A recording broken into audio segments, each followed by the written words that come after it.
see here. Buffalo Bill. 1, 2, 3, 4. Boy, you know it's going to be a good day. In print 4 times and in the same article. Oh, goodness, it's so good to see so many of my people from the Wild West bring family and friends. As is our tradition, we gather, we have a seat, take a drink, and you get to listen to me reminisce about the old days. Speaking of the old days, here it is, September 1896, and we have a relatively recent newspaper up here, dated July 1896. And that reminds me of a particular time 20 years ago. And it was a very momentous time for our country and me, myself. Was that proper English? Well, 1876, as you know, was the birthday of our great nation. It was what they were calling a centennial, and people were having a marvelous time. There were banquets, there were dancing, there was speechifying, horse races, and fireworks. People were having a grand time, and rightfully so. You know, just a few short weeks prior, I lost a friend, George Armstrong Custer, a colonel of 7th Cavalry, and many of his valiant men. They lost their lives in that big Indian fight on the grassy slopes above the Little Bighorn. That was a terrific shock to the nation, as that was the largest defeat we had suffered since the late war. And to lose the boy general, a hero in that war, he was mourned by many. And then in August of that year, I lost truly a great friend, James Butler Hickok, known to all of you, I'm sure, as Wild Bill Hickok. I'd like to tell you a little bit about my compadre, Jim Hickok. You don't mind if I sit, do you? It don't matter if you did. I pictured Jim as if he were alive today. And at times we still have some profound conversations, such as, why are there Texans? What's the best whiskey?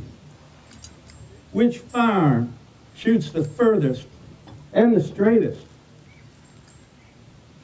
And where in God's green earth is the Zambezi River? I have scouted over a great portion of this country, and I have yet to find it. You got my $3 you owe me? Jim, is that you? All right. You bothered me over $3. I'll tell you, I hope it doesn't affect our friendship, and I'm not going to pay. Well, I'll tell you what, it's not going to affect our friendship, but I'm telling you right now, where's my $3? Jim, you know I'm not going to pay you. No, sir. You know why? Tell me. Well, you know, when I went out to the privy, you peeked at my cards. Everyone told me. Now, you know that'd be cheating. I might have done a lot of things in my life. I guarantee you I'm not going to cheat you. Oh, I'm not saying you're a cheater, Jim. No, sir. But everybody said you peeked. You want to know who didn't? Tell me who didn't. It was you, big fella. Me? Yeah. As I was telling you and describing Jim, he was approximately 6'4", as I recollect. He was tall, straight as an engineer. When he moved, he had the grace and the strength of a cougar. Well, he had strawberry blonde hair, and his mustache was the same color. Imagine that. Well, Jim took to wearing his hair long, as was the fashion of the Prairie Scout. I suspect it'd all be gray by now. Gray? I think we're beyond gray, my friend. Well, speak for yourself, sir. I earned all mine.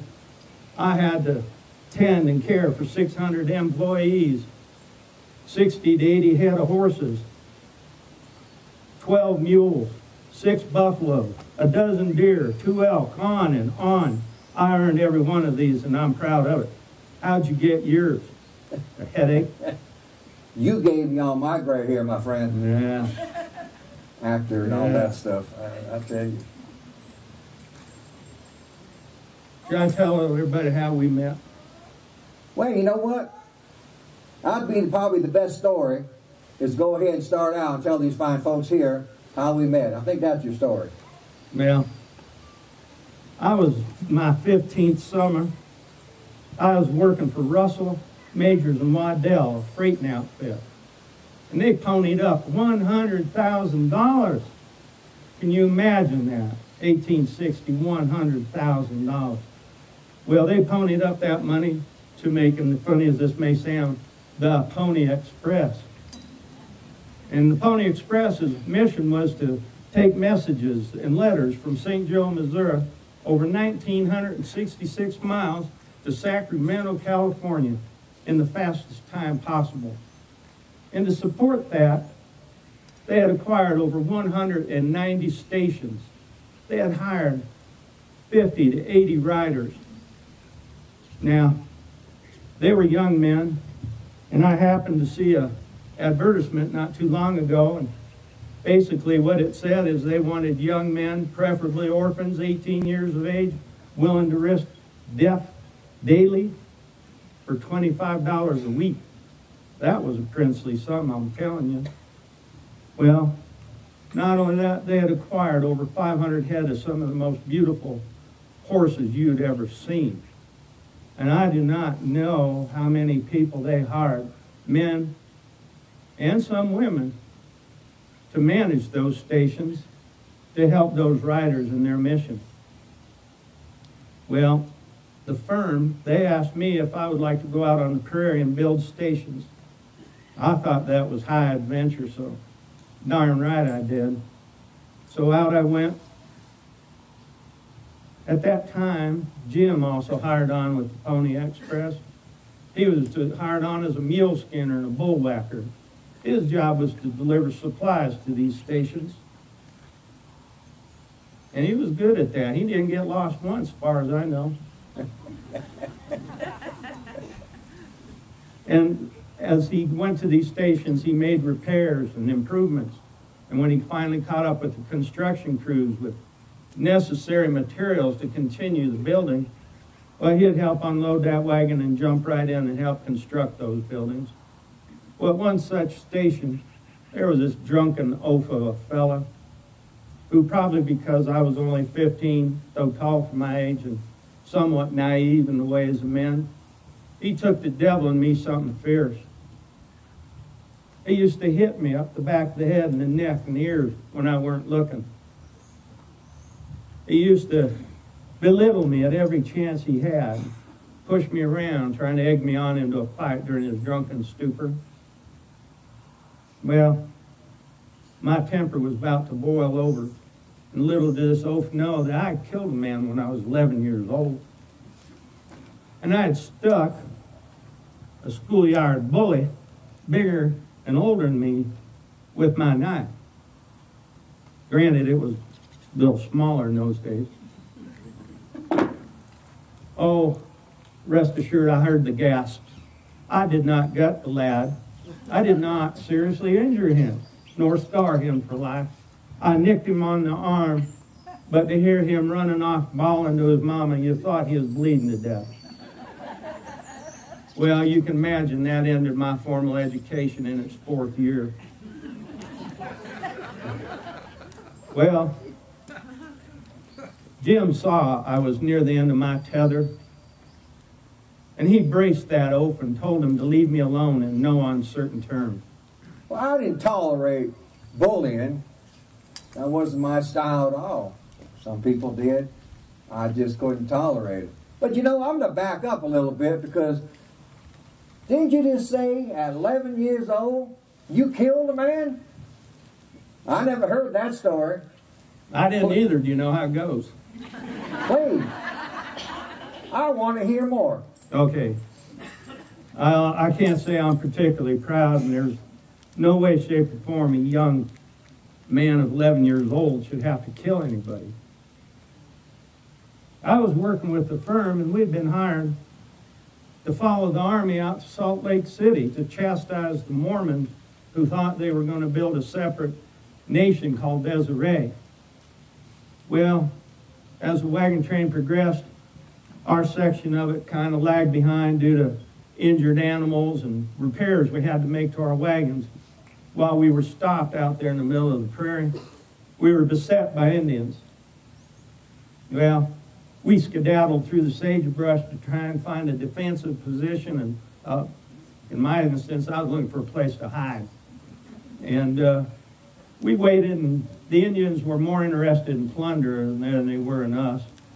And plus, they knew they might have a fight on their hands. So they left us be, and after a few hours, we saw our wagons burning. When the embers were done and the Indians were gone, we started to head back, catch up with the rest of the wagon train. It wasn't hard to follow. It was a moonlit night, and those wagon tracks showed up real well. But I was scared. I was tired. I was dragging a rifle very similar to this one, a mite longer barrel. And you can imagine an 11-year-old dragging a rifle that was a foot longer than he was tall. I'm scared. I'm tired. These men, they ain't waiting for me. They ain't waiting for nobody. They're afraid the Indians would come back. So I'm lagging further and further behind, sort of like our wagons did. Well, as I approached the top of the little hill, I could see their campfires down below, and I knew I was close at hand. But off to my side, I saw a shadow move. And I looked, and it was an Indian. Now, only the Lord knows why he did not hear me or see me coming. Indians, as a rule that I learned, did not fight at night, for fear if they got killed, they were going to find the happy hunting ground. Well, I'd never been introduced to an Indian, and I wasn't going to ask him exactly what his intentions were.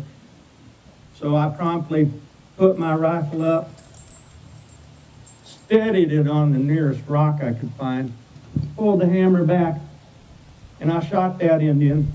And before the smoke even started to clear, I was running faster than 100 jackrabbits towards those campfires. Well, they had heard the fire, and they saw me coming. What's about? What's about? What's that gunfire about? I told them I'd shot an Indian up on the hill. Did you kill him? I had no clue. I said, you want to find out going up? So they did. They went up, and boy, they were all excited. This young 11-year-old boy had killed him, his first man. Cody, you killed your first man. They were trying to make me to be some kind of hero. They were celebrating that fact, not me. I was sitting in front of that fire. Even though it was summertime, I was shivering and shaking. That's why I don't talk about that. I tell you.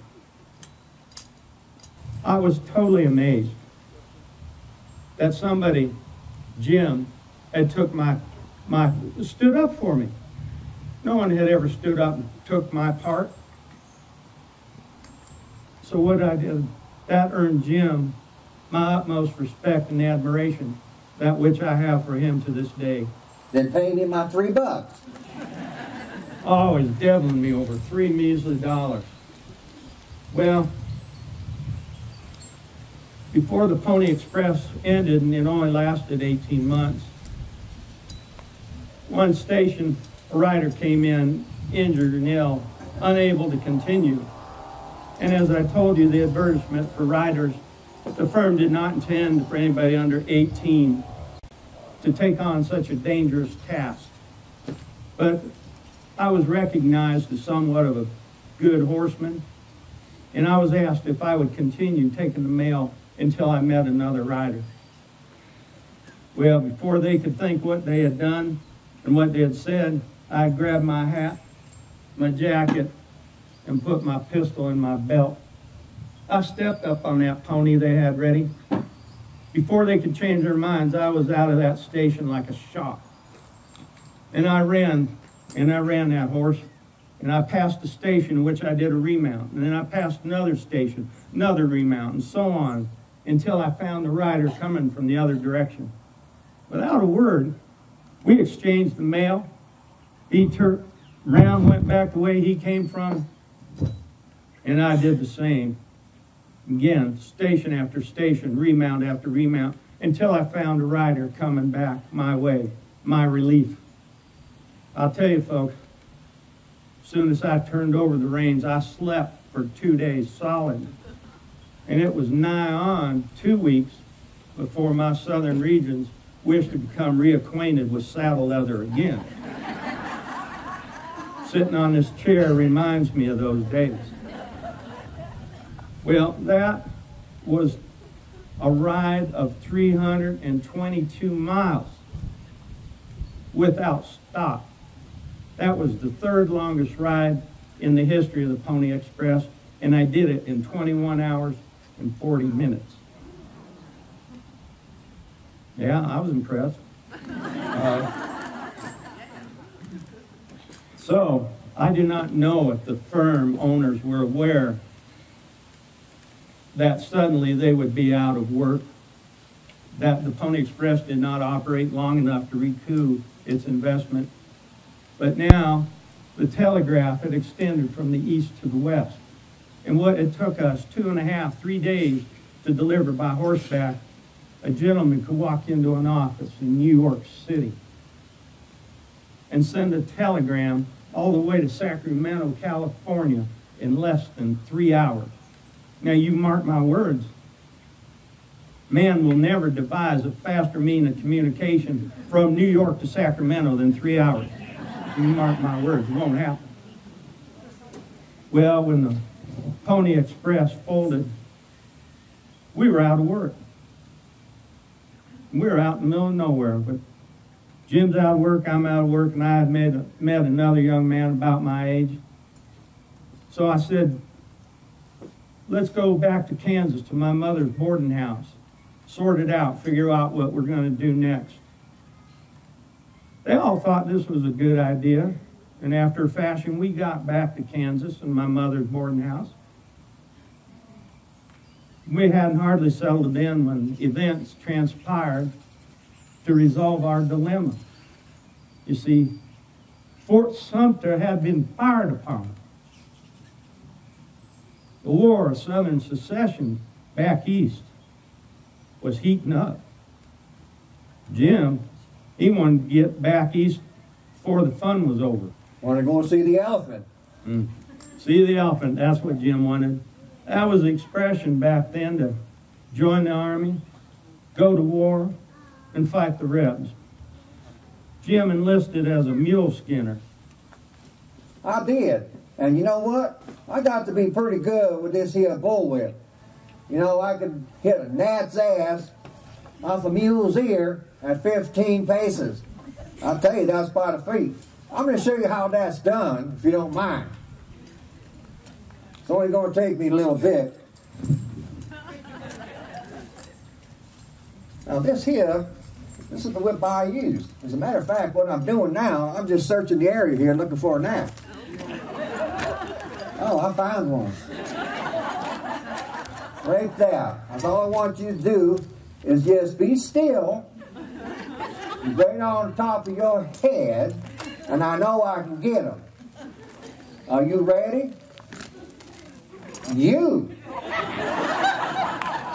Now, you got to be steady just as a rock, because I don't want to take your head off. That would be a shame. Going home without a head. That would be a terrible thing to do. All right, here we're going to go. Are you ready? Oh, darn, there he goes. He's taking off. Wait a minute. He's circling. He's circling. All right, he's right here. You see him? Y'all see him. Now he's kind of like doing that same little... Oh, here we go. Here we go.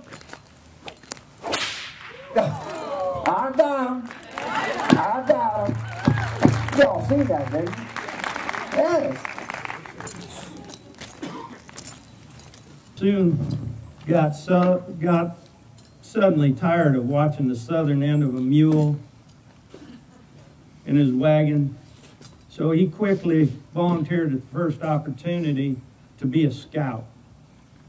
Now, in those days, a scout was the same thing as a spy, because you operated behind enemy lines to get the information that the generals needed.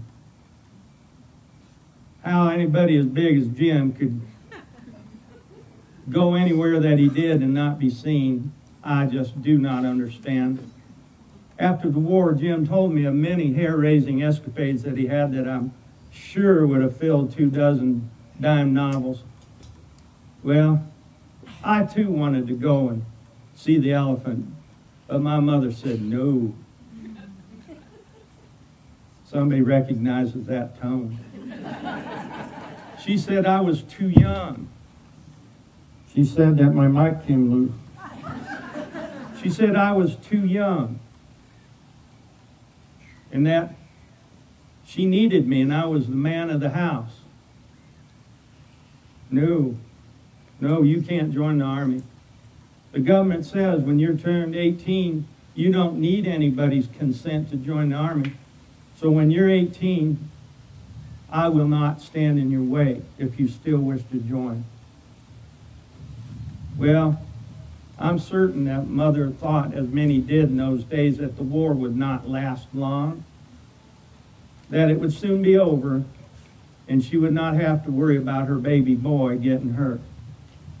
Well, as young men will do when they're denied what they want, they find a way around things. Well, I did not join the Army. I joined Jennison's Jayhawkers. You see, Southern rebel sympathizers from Missouri would come on down to Kansas and raid loyal Union men's homes, sometimes burning them out, stealing their cattle, their horses, and going back up to Missouri.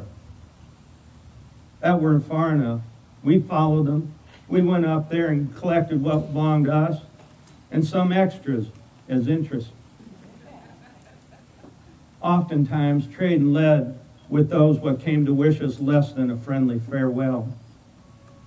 Well, as mothers do, and maybe sometime somebody can explain how, but my mother learned of my dangerous activities, and she put an end to them. She told me in no uncertain terms what I was doing was the same thing as stealing, and it was immoral. And she was not happy with me. I don't know about your home, but in my home, if Mom ain't happy, ain't nobody happy. Well, my mother's health began to fail, and she died shortly before my 18th birthday. Well, I mourned my mother. I mourned her deeply as a son should. Well, as I turned 18, I went to town, met up with some friends, and what friends do is they commence to drinking. And when you commence to drinking at 18, you commence to getting drunk. That said, in town at the same time were recruiters for the 7th Kansas Volunteer Cavalry Regiment. That's a mouthful in any man's army, and we will just call them Army from here on in. And oh, by the way, it was U.S. We were Yankees. Well, it seems like during my revelry, I enlisted in the Army. This I did not recall until the next morning when someone was rudely kicking my boot. Somewhat bleary-eyed, I looked up and I saw this man in blue with these 3 stripes on his arm. "What for are you kicking me?" He says, "Son, you're late for the new recruit collection point. You're an hour late. You're in the Army." Explain yourself. He says, "Son, look at that piece of paper sticking out your pocket. It'll explain it. I don't have time for you. I got a bunch of others just like you I got to go find. So I found that piece of paper, and it was a copy of my enlistment papers. I enlisted in the Army as a private, and like Jim, as a mule skinner for $13 a month. And I had made arrangements to send 10 of those dollars home. I want to tell you something. This is the land of opportunity. Not all that long ago, I was working out on the prairie for $12 a month. Here I am. They're giving me a new suit of clothes. If you like blue, you're in good shape. New pair of boots, a new hat, 3 meals a day, and $13 a month. Tell me I hadn't arrived. Land of opportunity indeed. Well, I soon tired of trying to drive Army mules. They have a mind of their own, and even though I'd been a mule skinner, I had most difficulty getting those guys going in the direction which I intended them. I was not as good of a bullwhip as my friend Jim, and luckily I did get them mostly to go where I wanted without putting my own eye out. And like Jim, I tired of this. And just about that time, as luck would have it, I was finding favor at headquarters. Because of my knowledge of the area and my ability as a horseman, I'd been riding since I was 6 years old. They decided to make me a messenger. One time the Army tried to fit the pieces together. Well, I soon tired of that. There was not enough excitement. So like Jim, I volunteered to be a scout, which we all know is the same thing as being a spy, as we did not wear our blue uniforms behind enemy lines. Now, had I been a bit older, a bit wiser, and most likely more mature, I would not have taken the chances that I did. Oh, I was quiet and sneaky, getting the information, but I loved the chase back to my lines, and I tweaked the noses of those rebs. I loved riding my horse flat out across his neck, racing down country lanes, jumping fences, scattering cows and sometimes farmers and chickens, wading rivers. All the time Johnny's behind me trying to shoot me and kill me. That was exciting times.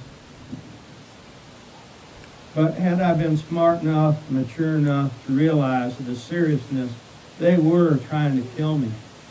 And had they caught me alive, I was out of uniform, they were going to hang me, and probably my horse, just on general principle. Well, as things are, Jim and my path did not cross during the war. And as soon as it was over, I married my love, Louisa Frederici. Louisa, would you please stand?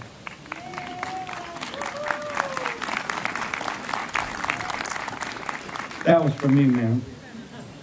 Now, I had a problem. Oh, it wasn't that I married Louisa.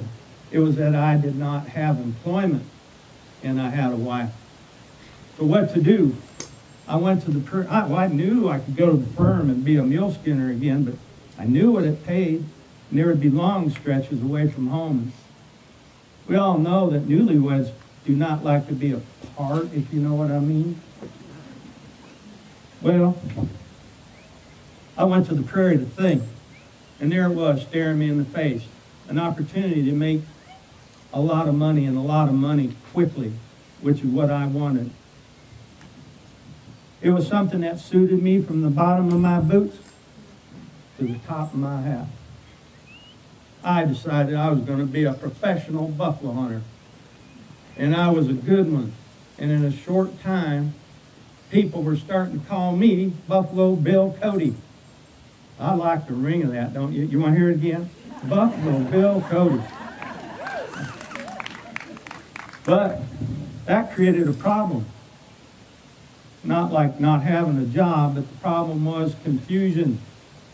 There happened to be in the area a Buffalo Billy Comstock. You can see the similarity in the names. Even the people that contracted with us for meat and hides, sometimes they didn't know who they were to pay. Well, on the frontier, oftentimes entertainment and amusement slow to come by. So you had to make your own.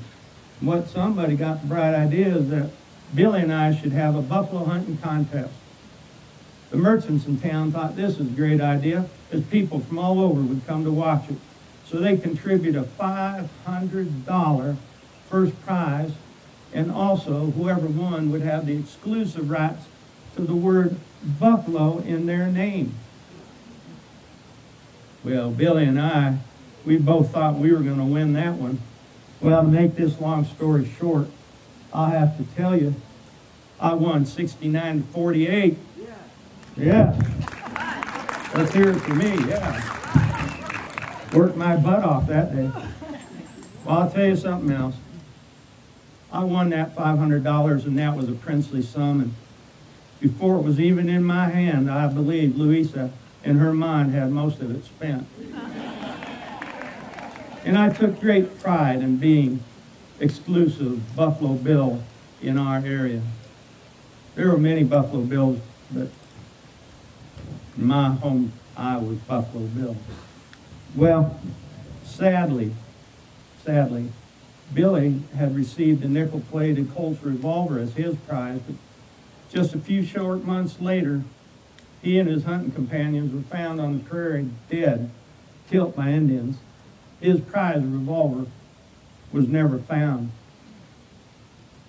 About this time, as a need of money arose, Jim took to buffalo hunting, and he was good at it. I'll tell you what there, Cody.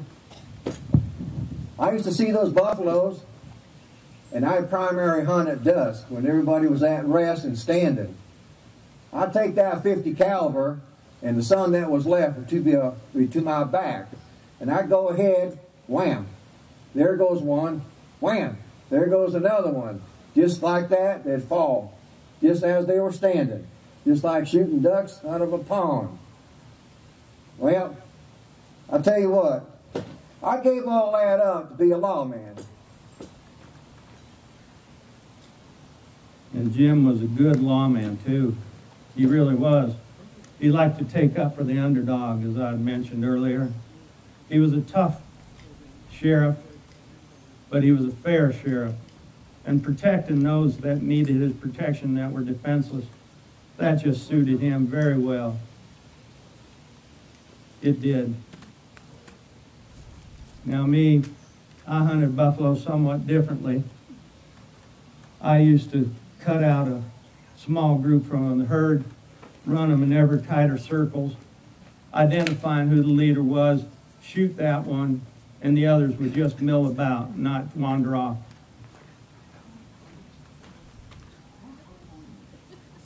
Don't scare the buffalo. So I shot those buffalo, and then I cut out another group and another group, repeating the process. And I felt this was more efficient hunting, Indian style, with an improvement, as I called it.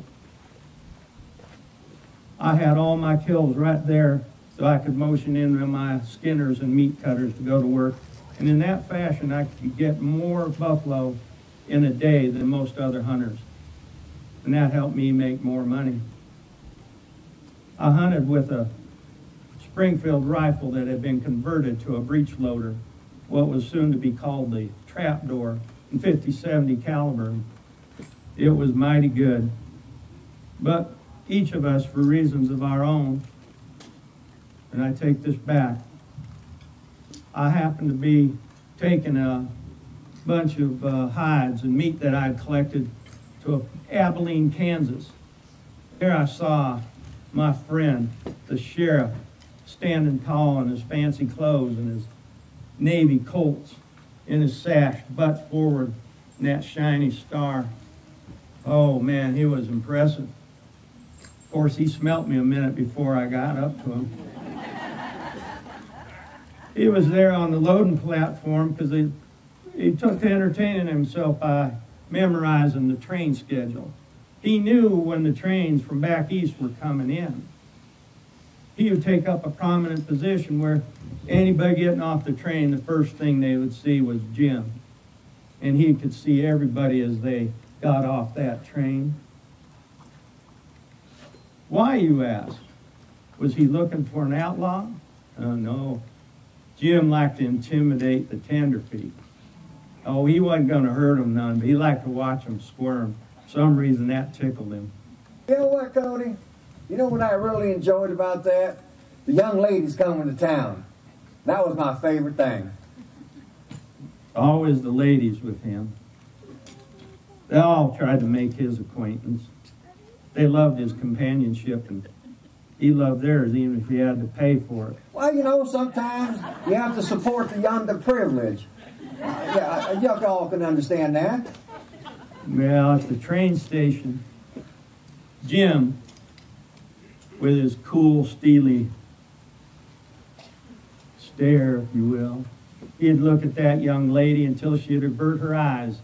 But he knew her heart was aflutter, just like yours back there, man. They would eventually avert their gaze, and when that blush came to their cheeks, that's when Jim thought a woman was in her prime of her beauty. Well, after a fashion, and Jim tired himself of such amusements, we got to talking and catching up on what we had been doing.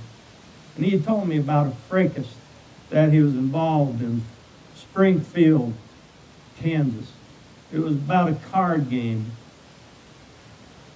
You know, Cody, I don't talk much about this, but you're my friend. I'm going to kind of set the record straight here. Now, Davis Tuck, some people call him Dave Tuck. We were friends. He was a Reb. I was a Yankee. I'd borrow money from him time to time, $30 here, $30 there. Well, on this occasion, on this fine day, I had a winning streak going. Money just coming in. I felt good about that. Well, here's my friend Tuck. He comes walking over, and he demands his $40 that I owe him on a card game I played earlier. I did owe it. I paid him immediately. Well, wouldn't you know it? He comes back and he wants another $35 for a game that I played even earlier. Well, I didn't owe him no $35. It was $25. He wanted to get another $10 out of me. Well, what's he do? He sees my watch on the table. He grabs that watch and says he's going to keep that watch for collateral until I pay him. Well, we had a conversation right then and there. I told him, all right, you go ahead and you keep that watch till I pay you. If you go ahead and display that watch around town, I'm going to shoot you. You do understand what I'm saying, don't you? And he did. Me and him were just like this. He understood what I was saying. I leave that card game. I go to the hotel to get a little bit more money. I want that watch back. I'm going to go ahead and pay him. I get the money I need. I got $35 in my pocket. I go ahead, go back to the saloon. Sure enough, he's there. I give him his $35. Well, guess what? He don't want that $35. He wants $45. He says he wants interest. That didn't set well with me. But you know what? That $10 is not worth fighting over. So, back to the hotel. I got me another $10. I got $45 in my pocket. I'm going to get my watch back. I'm on my way back to the town square. And what do I see? About 75 yards yonder, I'm guessing 75 yards. There's Dave Tutt. He has my watch. He's looking at me. He takes that watch out and checking the time. Well, that didn't go good with me. I yell at that man yonder, and I tell him, I told you not to play in that watch around town.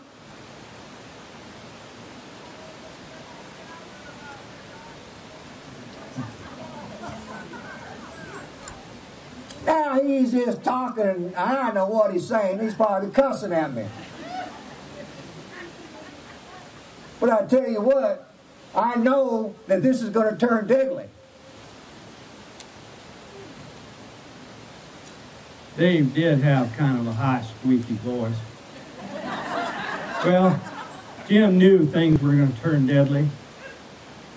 With his right hand, his strong gun hand, he drew his weapon, being mirrored across that 75 yards by Dave Tutt. Jim felt they fired simultaneously. Tutt's shot went wide, landing Lord only knows where. Not so Jim's shot. Jim shot accurately and deadly, his bullet entering the side of Dave Tutt and going on to pierce his heart, killing him almost instantly.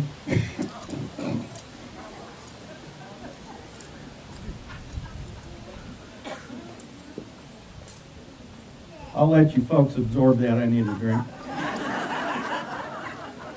1868. Now, in 1868, again, for reasons of our own, Jim and I both enlisted in the Army as civilian scouts. We did. I was assigned Fort McPherson. I scouted for the 3rd and 5th Cavalry against the Cheyenne, the Sioux, and the Comanche. I also did some scouting for the 10th Cavalry. You've heard of them, the Buffalo Soldiers. I scouted against the Kiowa for them, but mostly I scouted for the 3rd and the 5th. Jim had his own reasons for joining. Well, you know, Cody, I'm going to tell you another story that I really don't enjoy telling at all. You being my best friend, you need to know. I'm going to set the record straight here. Abilene, Kansas. I'm a lawman now. Bill Cody, proprietor of the Boar Saloon. Good whiskey, good card games. He usually fills up. My job is to keep the peace. Well, one afternoon, a lot of cowboys in town, in the saloon, drinking most of the day. Well, what happens? They start filtering out on the street, causing a ruckus. Crowd forms. A lot of gunfire in the air. Just making a lot of noise. I'm there trying to keep the peace. Phil Cole, which we don't have any love lost, guarantee you, he comes out, he fires his guns twice. Now I'm going to go ahead and arrest him. Now he's telling me, no, hey, I was just shooting at those stray dogs. There weren't no stray dogs. So he turns those guns on me. Well, just that quick, I fired twice, 2 bullets right in the gut. He dies right then. At the same time, I'm hearing footsteps behind me. Y'all yelling. I don't know what, a lot of commotion. I don't know what's going on. I turn, 2 more shots. Well, I'll be darned. I just shot my deputy and my friend. Well, I went to his aid. I tried to comfort him. He died in my arms right then and there. I think that's enough said. Jim, he got assigned the 7th Cavalry under Colonel George Armstrong Custer. Custer much admired Jim as a man and highly respected his abilities as a scout. He did. And he'd have used Jim a whole lot more had Jim been more disposed to being a scout. Well, you know, I didn't have a heart for scouting. I didn't have a heart for the Army, nor did I have a heart for the mistreatment of the Indians. Just soured my milk. I'm telling you, soured my milk. Pretty amazing, because I never seen Jim take a drink of milk in his life. Well, by 1872, all the Indians were on reservations. The government said that they were mostly pacified. The biggest exception to that would have been the Apache in the Southwest.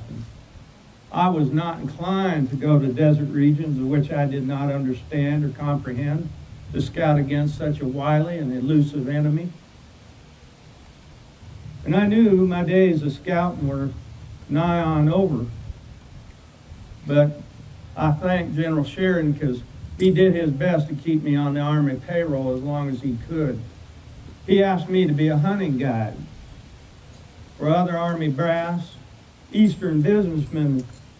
Are you ready, folks? Eastern businessmen and European royalty. Can you imagine me sitting there rubbing shoulders with them dukes and earls? Yeah, I did. And I wasn't making much money as a chief of scouts, but $75 a month. But I was glad to have it, as I had a wife, 3 young girls, and a baby boy. Well, finally, these folks were going back east and spreading my name around, and I was starting to become a Western hero and a celebrity. That didn't hurt my feelings none at all. Well, I started to need more money for my family than what $75 a month was providing. So I needed to think of new opportunities. But as luck would have it, there was this fella. He was a writer of dime novels. He wrote about pirates, and he was successful. And he had quite the name, Edward Zane Carroll Judson. That was a mouthful to hang on a youngster. Well, lucky for me and lucky for all of us, he changed his name to Ned Buntline. Well, he had heard of some of my exploits and about me. He decided, being ever attuned to what his readers wanted, and he knew they were wanting stories of the frontier, the Wild West, wild Indians, wild animals, and a hero that saved a lovely damsel in distress. So he wrote that dime novel, and he was surprised beyond belief that it sold so quickly and so well, and willing to capitalize on that. If you like that, capitalize, that's a big word for me. To capitalize on that, he decided he was going to write a melodrama about me, my exploits, and exploits he thought I should have had. Well, as soon as he completed that play, he sought me out and quickly found me. Because I was a celebrity, I was not hard to find. Well, when he found me, he took a run at me right off. He says, Cody, come back east, act on the stage, be yourself, portray your exploits, and I'll make you a hero. Well, a bunch of gas. I wasn't interested. Me, get on stage and talk for a group. You know, I'm no public speaker. Well, Ned didn't easily give up. He come at me again and again. Cody, come back east, act on stage, display your exploits. I will make you a hero. You'll make some money, and I'll make some money. Well, I heard some gas and I heard money. So now he's starting to get my interest, but I'm not ready yet to make a decision. He finally comes up to me and he says, Cody, come east with me, act on stage, portray yourself and your exploits. I will make you a hero. I will make you rich, and I'll get rich also. Now he had me. But I also thought that if I get up there on the stage, I'm going to make a fool of myself. That kind of frightened me. But I also knew there were 2 more male roles in this melodrama. So I had the bright idea, because I'm kind of a smart celebrity. I was thinking if I could get my friends to get up on stage with me, we could all make fools of ourselves at the same time, and if we made some money, so be it. So the first one I went to was Jim. Jim was drinking pretty heavy at the time, and he was getting a bit crotchety. I said, Jim, go back east with me. We'll act on stage. You might make some money. Jim, at first, would have nothing to do with it. He said, what, go on stage? It's ridiculous to pretend who we are, to pretend to do what we actually done on the prairie. We'll be making mockery of our lives. Well, when I think back on that, I do believe Jim was shooting plumb center on that one. Well, based on our friendship, and I'm sure the strength of our friendship, Jim agreed and said, well, if we're going to be fools in front of people, let's commence to doing so. I had one more that I needed to ask. I had a friend that I had made. He also was a scout of some renown, Texas Jack Omohundro. I asked Jack, you want to go on stage with me and Jim and make some money? He jumped in with both feet, I want to tell you. He said, Cody, if we could make money doing this, it'll be a whole lot safer way than what we've been doing up till now. So I had to agree with him. Now, Jack had just recently gotten married. He had married an Italian gal. Can you imagine an Italian gal that was actually born in Italy? Well, he did. She had been trained in opera, and she sang in Europe and here in America. And he said, it's off season for the opera. Why don't we ask my wife to be the Indian princess and love interest of our story? Why not? We asked her, and she readily agreed. Jack, being as smart as he is, he's going, 2 paychecks. Well, I went to Ned, told him right off, I have your actors. I have the whole troupe. I've casted your play. When he saw who I had and these famous people, he promptly wrote himself a part in that play too. Tell me he didn't want to hobnob. Well, things went real well at first. We soon made up our investment money. We were covering expenses and starting to see money in our pockets. But as they say, all good things must come to an end. And they almost did for us because of Jim's drinking. Did.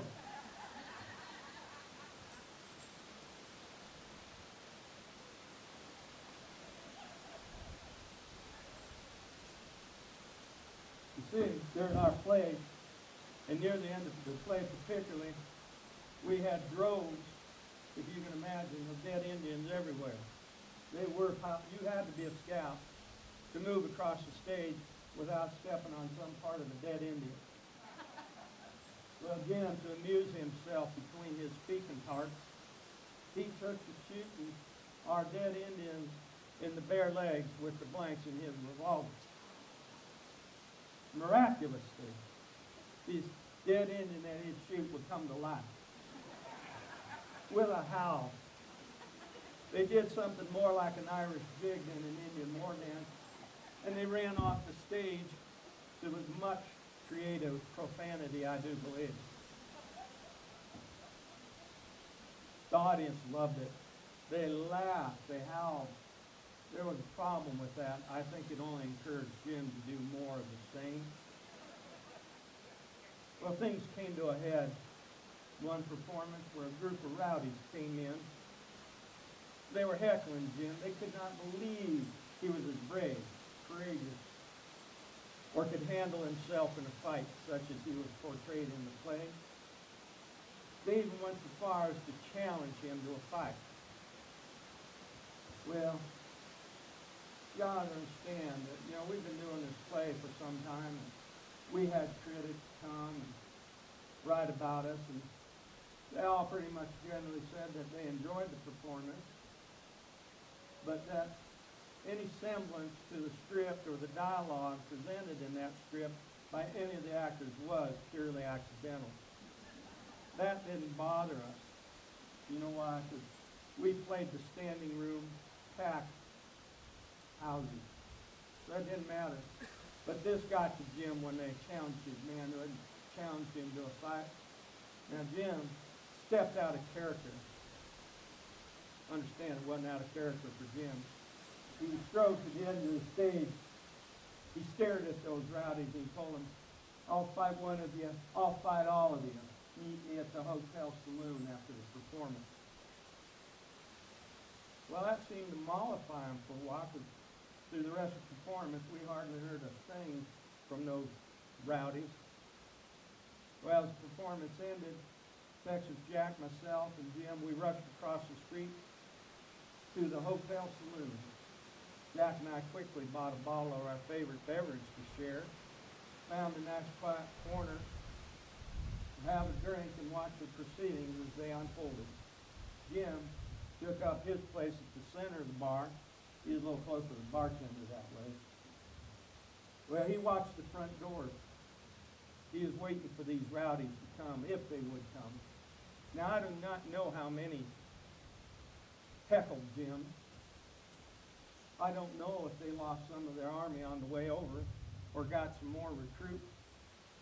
But 6 of them came in through that door, and without a word, they all rushed at Jim, and the fight was on.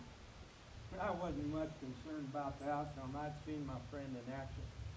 He soon laid out those rowdies, thrashing them thoroughly, and unfortunately much of the saloon furnishings in the process.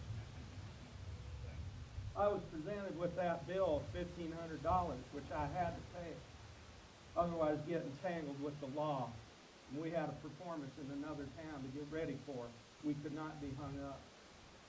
So I paid that bill, and it grieved me some because I saw the splintered tables, broken chairs, broken lampshades, broken mirrors, broken windows.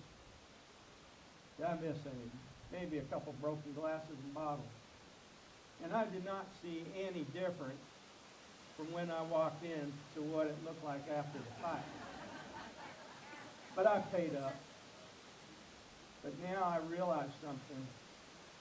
My friend was not a happy man. He was what Ned told me was let me see if I pronounce this right, a financial liability. It wasn't just this bar fight. There were others that got broke up. There were hotel rooms that got broke up. There were fines for public disturbances, fighting in public, drunk in public, and a few bails that we had to post. I knew he was not happy, and I knew that I was going to have to let my friend go. How do you tell your best friend you cannot use him? I asked Texas Jack what to do. He agreed. Jim's got to go.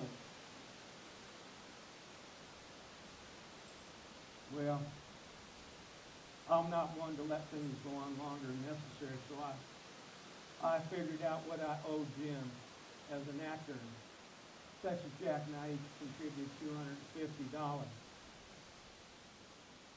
Jim had mentioned that he admired a set of pistols he'd seen in a store window, so Jack and I bought them as a parting gift, Smith & Wesson Model 3 and 32 caliber. Well, I called Jim. I really dreaded this confrontation with my friend. I was fearful, not physically.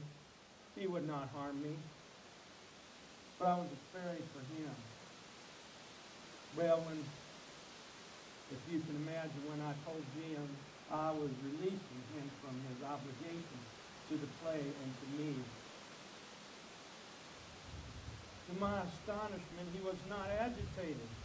He appeared relieved, and he appeared happy.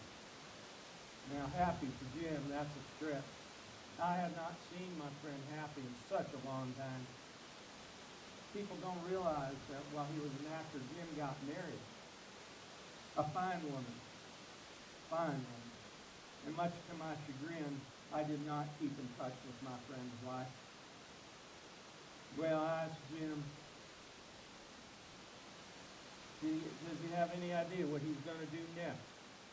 He said he heard about a gold strike up to the Cody territory and of a gold mining camp that was soon turning into a boom town, a place called Deadwood.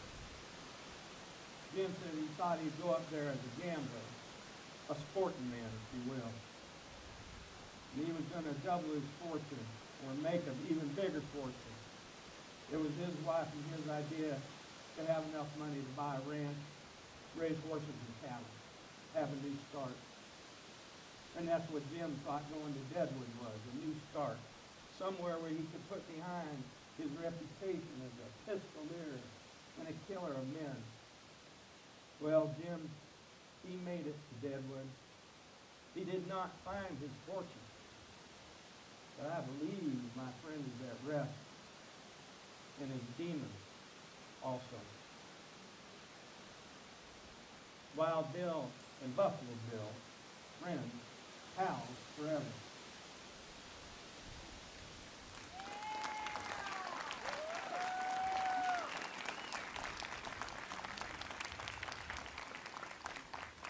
And that is how I remember those days and my friends.